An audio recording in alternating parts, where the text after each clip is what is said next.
Oi, meus amigos, eu sou a Fana Lopes e hoje a gente vai ter o nosso encontro com a Palavra de Deus num lugar muito especial.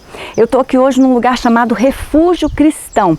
Eu vou deixar o site aqui para depois você fazer uma visitinha para você conhecer. Se você que tem uma igreja, quer fazer um evento, é um lugar que aluga para eventos, encontros cristãos e é um lugar muito especial e muito bonito. Eu quero que você conheça. Então depois entra aí no site e dá uma olhadinha. Então, antes da gente começar, eu quero saber uma coisa. Como é que você tem administrado o seu tempo? Você tem aproveitado ou tem desperdiçado o seu tempo? Se você acha que já perdeu muito tempo na sua vida e quer aprender o que a Bíblia ensina sobre como administrar com sabedoria o seu tempo, fazendo dele o seu aliado, para você aproveitar todas as oportunidades que Deus te dá, então não saia daí, porque o tema hoje é Ladrões do Tempo.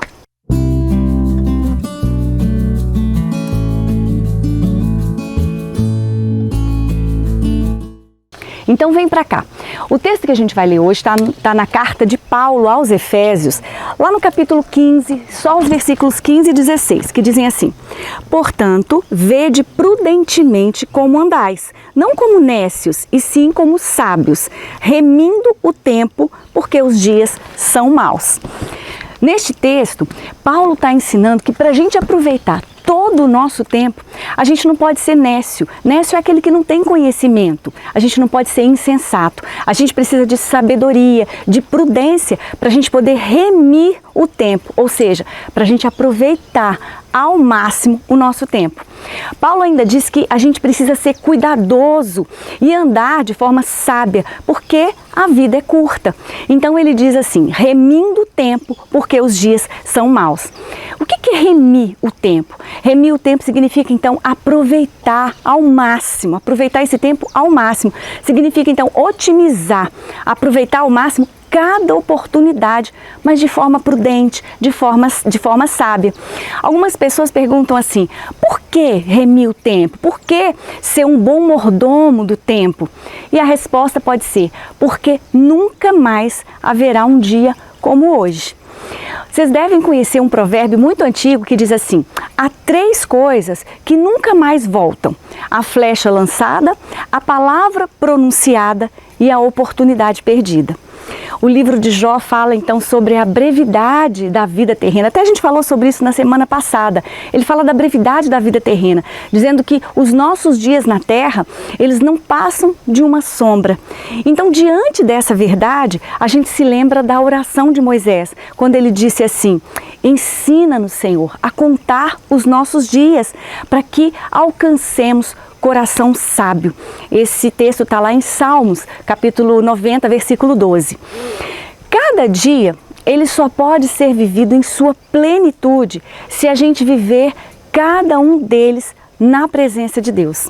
Para contar os meus dias diante de Deus, eu não posso viver para mim mesmo, porque cada dia longe de Deus, distante de Deus, é um dia perdido, é um dia desperdiçado, é um dia que não pode ser computado. Por isso que lá nessa oração de Moisés, a Bíblia diz, né? Ensina-nos, Senhor, a contar os nossos dias, para que alcancemos coração sábio. A gente só conta os nossos dias quando a gente está na presença do Senhor. Esses dias são computados, são levados em conta. No texto que a gente leu no início, Paulo disse que a gente precisa andar com sabedoria, aproveitando ao máximo todas as oportunidades que surgirem, porque os dias são maus. Paulo está nos alertando então a viver o plano de Deus, mesmo habitando num tempo mau.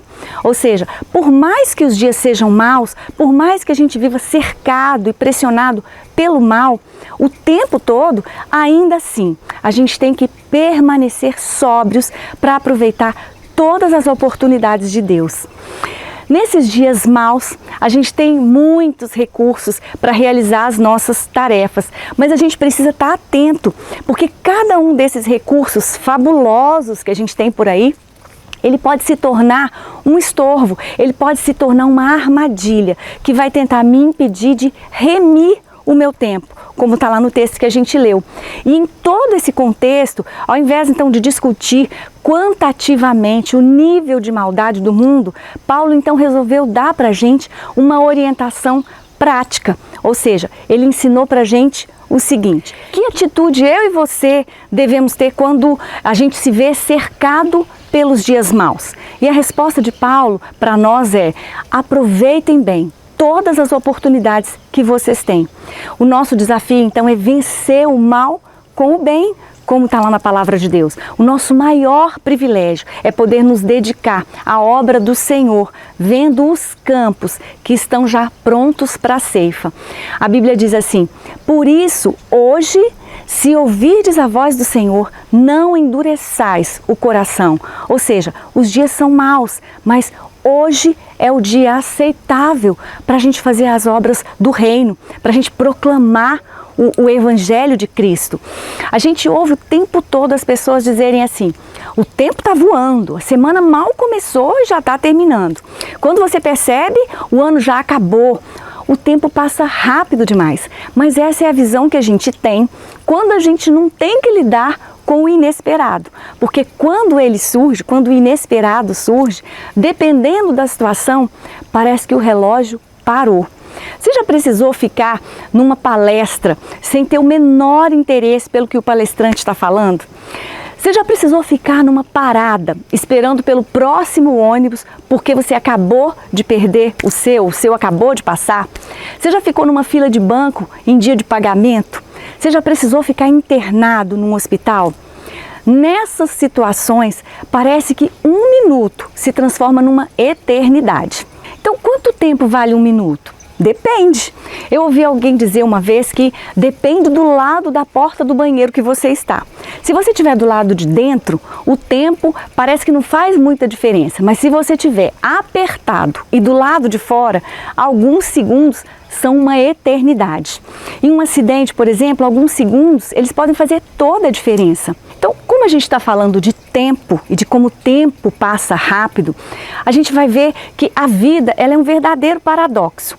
O jovem ele fica super ansioso para sair da adolescência e entrar logo na fase adulta, ele fica ansioso para tirar a carteira de motorista, para ter independência financeira, para sair logo da casa dos pais, para se casar. Mas como o tempo passa rápido demais, depois que ele chega nessa fase, aí ele fica querendo que o tempo pare de correr, que vá mais devagar.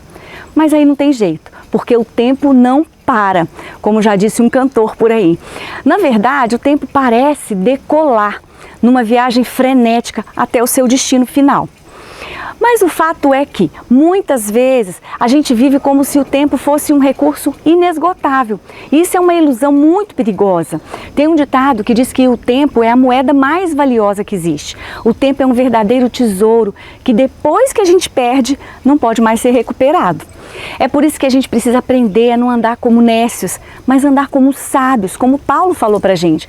Mas quantas vezes a gente está gastando o nosso tempo, desperdiçando o nosso precioso tempo com coisas que não edificam a nossa vida. A gente está perdendo tempo com bobagens, com coisas vazias, sem nenhum propósito. Eu preciso pedir a Deus, então, sabedoria e discernimento para fazer boas escolhas. E isso inclui até os meus momentos de lazer. Então eu preciso de sabedoria e discernimento para escolher, por exemplo, quais programas de TV eu devo ou não assistir, que clube eu devo ou não frequentar, que amigos eu devo ou não permitir que estejam perto de mim, que sites da internet eu devo ou não visitar. Mas além de fazer boas escolhas, eu preciso aprender também a dosar até mesmo as coisas boas da vida, até mesmo o nosso momento de lazer. A gente pode e deve ter momentos de lazer, de diversão, de descontração. Isso não tem problema nenhum, mas em todas as coisas eu preciso de equilíbrio, eu preciso de moderação, porque o problema surge quando essas distrações começam a tomar tempo demais, começa a tomar muito do meu tempo, me distanciando então dos meus objetivos, dos meus filhos, do meu marido, da minha esposa, dos meus amigos e até de Deus. A moderação, ela é fundamental em tudo tudo que a gente for fazer, em todas as áreas da nossa vida. Ela evita extremos, ela exercita a contenção e ela está relacionada também ao autocontrole. A moderação é uma coisa boa, mas viver a vida de moderação, viver uma vida de moderação é um grande desafio, principalmente quando a gente está inserido numa cultura que está sempre saturada de excessos, como a nossa cultura ocidental. A Bíblia diz que seja a vossa moderação conhecida de todos os homens. Esse texto está em Filipenses, capítulo 4, versículo 5. Olha a importância que o Senhor dá para a moderação em tudo que a gente for fazer. Mas a nossa tendência é achar que os excessos só são prejudiciais quando se trata de coisas ruins. Mas não é assim. Mesmo as coisas boas, elas podem se tornar um obstáculo para nós se elas são usadas sem moderação. Quer um exemplo? O chocolate, por exemplo, é muito bom, mas em excesso ele já não é mais saudável. O café, eu amo, o café é maravilhoso, mas em excesso ele é prejudicial à saúde. O sono é necessário, mas você sabe o que a Bíblia diz daquele que dorme demais? Então eu vou te mostrar aqui na Bíblia o que a Bíblia fala sobre isso. Está no livro de Provérbios, no capítulo 6. Eu vou ler do 9 até o 11, que diz assim, olha só o que a Bíblia diz daquele que está dormindo demais. Até quando você vai ficar deitado preguiçoso? Quando se levantará do seu sono? Tirando uma soneca, cochilando um pouco, cruzando um pouco os braços para descansar. Versículo 11. A sua pobreza o surpreenderá como um assaltante, e a sua necessidade lhe sobrevirá como um homem armado. Eu li na versão NVI, que eu achei bem interessante. Então isso é o que a Bíblia fala daquele que dorme demais. Então olha como os excessos são perigosos. Olha o que o excesso pode trazer de prejuízo para a nossa vida. Quer outro exemplo? A internet. A internet é um recurso fabuloso, é uma ferramenta poderosa. E se eu estou falando com você aqui agora, é graças a esse recurso. Mas a gente precisa saber usar essa ferramenta. A gente precisa usar esse recurso com sabedoria. O que eu não devo fazer é usar a internet para ficar horas e horas com coisas que não vão me levar a lugar nenhum. Então isso é perda de tempo. Então ela se torna um dos ladrões do meu tempo quando você não sabemos estabelecer os limites para o uso dela. Então, os ladrões do tempo são todas as coisas que roubam o nosso tempo de uma forma inútil. Ou seja, você investe o seu tempo em determinada coisa, mas é um investimento inútil, porque você não tem retorno. Você não recebe nada de bom em troca. Então, investimento sem retorno positivo é igual a perda, é igual a prejuízo. Então, levando em conta essa equação, a gente pode fazer a seguinte avaliação. Acompanhar postagens inúteis nas redes sociais ou então ficar bisbilhotando a vida alheia no Facebook acrescenta alguma coisa na sua vida? Não. Então, prende esse ladrão. Ficar jogando conversa fora no WhatsApp vai te levar a algum lugar? Não? Então, algeme esse ladrão. Ficar gastando o seu tempo reclamando da vida o dia inteiro, ao invés de mudar o que precisa ser mudado, vai melhorar alguma coisa no seu futuro? Não? Então, acorrenta esse ladrão. Quando a gente não algema esses ladrões, eles vão tirando tudo que eles podem tirar de nós. Eles vão sutilmente roubando a nossa alegria, o convívio com a nossa família, vão roubando a nossa intimidade com Deus, a nossa possibilidade de passar num concurso, por exemplo, ou de conseguir um trabalho melhor. Você já viu a quantidade de pessoas perdendo o sono porque ficam de bobeira na internet a noite inteira? Vocês já viram pais que não conseguem dar atenção para os filhos porque estão desperdiçando o seu tempo com programas inúteis na TV e programas que não edificam, que não acrescentam nada na vida deles? Vocês já viram pessoas que não saem do lugar, que não crescem profissionalmente porque não conseguem se libertar das conversas inúteis no celular? Quantas vezes você já se preparou para fazer alguma coisa? Por exemplo, ler um livro, ler a Bíblia, orar, estudar, arrumar a casa, fazer o almoço, dar banho nos meninos, arrumar aquele armário que está desmoronando já há meses. Mas antes de você começar a fazer essa tarefa, você resolveu dar só uma espiadinha bem rápida lá no Instagram, no seu WhatsApp. Então o que aconteceu? Você foi se distraindo, vendo fotos, conversando, rindo das piadinhas, mandando figurinhas engraçadinhas. E quando você se deu conta, o tempo passou e você não conseguiu fazer nada daquilo que você tinha se determinado a fazer. Ficou tudo para trás de novo. Ficou tudo para o dia seguinte, para o mês seguinte, para o ano seguinte. Pesquisas, elas têm mostrado que as redes sociais, elas podem ser viciantes e que hoje em dia a maioria dos usuários, eles não conseguem mais nem imaginar a vida deles sem as redes sociais. Eu conheço uma jovenzinha que, quando a mãe dela vai corrigi-la por algum erro que ela cometeu, por alguma coisa que ela fez de errado, ela diz assim: mãe, pode me castigar como você quiser, pode fazer o que você quiser, mãe, só não tira o meu celular. A Bíblia diz assim: todas as coisas me são lícitas, mas nem todas as coisas convêm. Todas as coisas me são permitidas, mas eu não me deixarei dominar por nenhuma delas. Esse texto está em 1 Coríntios, capítulo 6, lá no versículo 12. E eu volto a dizer para vocês, o problema não está nas redes sociais. O problema não está no WhatsApp, nem no Instagram, nem no Facebook. O problema não está no Twitter. Então, o problema está na minha falta de capacidade, na minha falta de habilidade, na minha falta de sabedoria para administrar o tempo que eu posso passar com essas distrações. O problema está na quantidade de tempo que eu gasto checando o meu perfil, por exemplo, e jogando conversa fora. Existe então um universo de possibilidades, de coisas interessantes para ver e para ouvir na internet. Mas ficar navegando sem rumo por ela vai fazer você perder muito tempo, vai fazer você perder um tempo precioso da sua vida. Você sabia que existe um aplicativo que mede quantas horas você fica no celular por dia e também o tempo que você gastou com cada atividade, com cada aplicativo?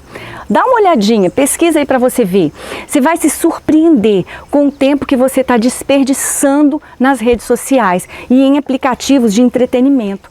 Essas coisas, como esse aplicativo, por exemplo, pode servir de alerta para nós, porque ter essa informação, saber quantas horas do nosso dia a gente está gastando, que a gente está desperdiçando com essas coisas, pode abrir os nossos olhos e pode servir de motivação para a gente administrar melhor o nosso tempo. Então, o que tem roubado o seu tempo? O que tem roubado o meu tempo? Quais são os ladrões do seu tempo? Existem muitas coisas que têm roubado o nosso tempo e essas coisas, elas estão distraindo a gente, estão desviando a gente do que é realmente importante. Então a gente precisa reagir, a gente precisa resgatar o domínio do nosso tempo para não deixar esse tesouro em mãos desocupadas. Como é que está o seu tempo? Você não tem tido tempo para orar? Para estudar, para fazer o dever de casa com seus filhos, para papear com seus amigos? Não tem sobrado tempo para você investir em assistência social? Você não tem tido tempo para levar, por exemplo, uma cesta básica para alguém que esteja precisando, para levar remédios para alguém que esteja doente e que não tenha dinheiro para comprar esses remédios? Você não tem tido tempo para ficar com o filho da sua vizinha, por exemplo, para ela poder sair para trabalhar? Há quanto tempo você não tem tempo para visitar um asilo de idosos, por exemplo? Não tem sobrado tempo para você visitar e orar com alguém que esteja passando por uma depressão, por exemplo? Talvez você diga que não tem tempo para essas coisas porque a sua vida já está ocupada demais, você trabalha demais, você tem ocupações demais. Mas será que o que tem roubado o seu tempo é mesmo o seu trabalho? Será que o que tem realmente tomado todo o seu tempo são as atividades domésticas, a arrumação da casa, cuidar dos filhos? Será que é isso realmente que tem tomado o nosso tempo? Então a gente diz assim: se eu não trabalhasse tanto, eu conseguiria mais tempo para estudar. Se eu não tivesse que cuidar da casa, dos filhos, como eu falei, eu conseguiria orar mais, por exemplo. Então, só a título de curiosidade, você sabia que uma pesquisa recente, ela revelou que mais da metade dos candidatos que são aprovados em concurso público, esses candidatos trabalhavam durante toda a preparação para as provas, ou seja, eles trabalhavam o dia todo e ainda conseguiam estudar para passar no concurso. Então essa pesquisa provou que nem sempre a falta de tempo é o principal responsável pelos nossos fracassos. Na maioria das vezes, o grande problema está em como você gasta o seu tempo. O grande problema está em como a gente está administrando o nosso tempo. Então, cuidado, você pode estar sendo roubado. A gente precisa parar para pensar e tentar descobrir se tem algum ladrão na nossa casa e por onde foi que ele entrou. Talvez ele tenha entrado pela janela da internet, talvez tenha entrado pela janela do celular, pela janela da TV, pela janela das conversas inúteis. Então eu preciso descobrir por que janela esses ladrões invadiram a minha vida e onde esses ladrões estão escondidos. Porque enquanto eu não descubro como eles entraram e onde eles estão, então eles vão continuar agindo de forma sutil, de forma sorrateira, a ponto de roubar até a minha vida com Deus. Tem uma frase de Napoleão Bonaparte que diz assim: há ladrões que não nos castigam, mas que nos roubam o bem mais precioso, que é o nosso tempo. Então não deixe esses ladrões roubarem o seu tempo de oração. Já aconteceu de você entrar para o seu quarto, fechar a porta e começar a orar, mas de repente o seu celular toca e você troca facilmente esse tempo tão precioso com Deus por uma conversa que talvez nem vai te acrescentar nada de bom. Então como é que eu posso neutralizar esses ladrões do tempo? A gente precisa então adquirir o hábito de planejar o nosso dia. A gente precisa se organizar melhor, mas só planejar não adianta. Eu preciso de muita disciplina para cumprir aquilo que eu planejei. Então eu posso começar, por exemplo, definindo um horário para acessar os sites de internet, os sites pessoais, né? Mas não basta só definir o horário que eu vou entrar. Eu preciso deixar bem definido também o horário de sair. Então, para evitar ficar sem rumo ali na internet, pulando de página em página, eu posso definir os sites que eu vou visitar. O que eu estou procurando neles? O que eu estou procurando ali? Se a minha intenção é só saber, por exemplo, da previsão do tempo, eu vou entrar, ler e sair. Se eu estou procurando um livro, por exemplo, para comprar, eu vou entrar, comprar e sair. Eu preciso então estabelecer um horário. Outra coisa importante, né? Estabelecer um horário para responder os meus e-mails. Quando eu abrir minha caixa de entrada, eu preciso tomar uma atitude rápida. Se eu receber uma mensagem indesejada, por exemplo, eu simplesmente excluo e pronto. Se eu precisar enviar uma resposta, aí eu não vou deixar para depois. Eu vou logo responder e já me livro dessa tarefa. Mas antes dessas questões práticas, eu preciso dedicar o meu tempo às coisas de Deus. A melhor aplicação do nosso tempo é aquela que prioriza o reino de Deus. O próprio Senhor Jesus disse que a gente deve buscar em primeiro lugar o reino de Deus e a sua justiça. E todas as demais coisas essenciais à nossa sobrevivência, elas serão acrescentadas. Está em Mateus 6,33. Mas priorizar as coisas de Deus com o nosso tempo não significa menosprezar as diversas áreas da nossa vida terrena. Tem gente que acha que porque está fazendo a obra de Deus não pode fazer mais nada, não pode se ocupar com mais nada. Tem pessoas que dizem que só tem tempo para a obra de Deus. Então elas desprezam o convívio com as suas famílias, elas são negligentes no seu trabalho, elas não cuidam mais da aparência, elas não se importam mais com seu marido, não dão mais atenção para sua esposa, não acompanham o crescimento dos filhos, elas abandonam os estudos, abandonam outras responsabilidades. Na verdade, essas pessoas não percebem que dedicar o devido tempo e a devida atenção a essas outras coisas, a família, por exemplo, os filhos, o marido, os amigos, ao trabalho, isso também é fazer a vontade de Deus. Quando a gente fala sobre a mordomia do tempo, a gente precisa ter em mente que o grande propósito das nossas vidas é glorificar a Deus. A Bíblia diz que nós nascemos para o louvor da glória de Deus. E quando a gente entende isso, a gente percebe que Deus nos chamou para glorificá-lo em todas as coisas. Seja cuidando da minha família, seja dando um bom testemunho no meu trabalho, seja ajudando um vizinho que precisa de mim. A Bíblia diz assim: assim, quer vocês comam, bebam ou façam qualquer outra coisa, façam tudo isso para a glória de Deus. Esse texto está em 1 Coríntios, capítulo 10, versículo 31. Então, em todas essas coisas, eu tenho a oportunidade de glorificar o nome do Senhor. Ou seja, em tudo que a gente aplicar o nosso tempo, que seja para a glória de Deus. Então, remir o tempo, ou seja, aproveitar ao máximo as oportunidades, significa para o cristão mostrar por meio da sua vida, por meio do seu testemunho, o poder e a glória do Evangelho. Às vezes eu não preciso nem de palavras. Tem uma frase muito conhecida que diz assim: pregue o Evangelho em todo o tempo e, se necessário for, use as palavras. Ou seja, o que eu sou, o meu testemunho, o seu testemunho, a nossa conduta, o nosso comportamento gritam muito mais alto do que aquilo que a gente está falando. E tem uma outra frase que diz assim: as suas atitudes, elas falam tão alto que eu não consigo ouvir o que você diz. Interessante, né? Fala realmente do nosso testemunho, da nossa conduta, né? Que às vezes para pregar, para falar de Jesus Cristo, para pregar as boas novas de Jesus, às vezes realmente a gente não precisa nem das palavras. Se a nossa vida for uma vida íntegra, reta, se a gente tiver uma boa conduta, o nosso testemunho vai falar mais alto.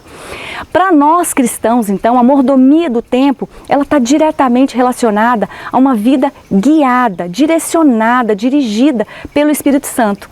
Uma vida de acordo com a vontade de Deus. E para a gente estabelecer o que é prioritário na nossa vida, a gente precisa, acima de tudo, da orientação de Deus. E quando a gente aplica, então, na nossa vida diária, as verdades de Deus que estão na Bíblia, então a gente adquire a sabedoria que vai nos fazer colocar as nossas prioridades na ordem certa, no lugar certo. Então, que Deus te dê a sabedoria necessária para remir o seu tempo, mesmo em dias maus, fechando todas as janelas que estejam abertas para ladrões oportunistas que queiram só te distrair, armando ciladas para te desviar do seu maior propósito, que é glorificar o nome do Senhor por meio da sua vida, do seu testemunho, na sua casa, no seu casamento, nos seus relacionamentos, no seu trabalho, na sua vida social.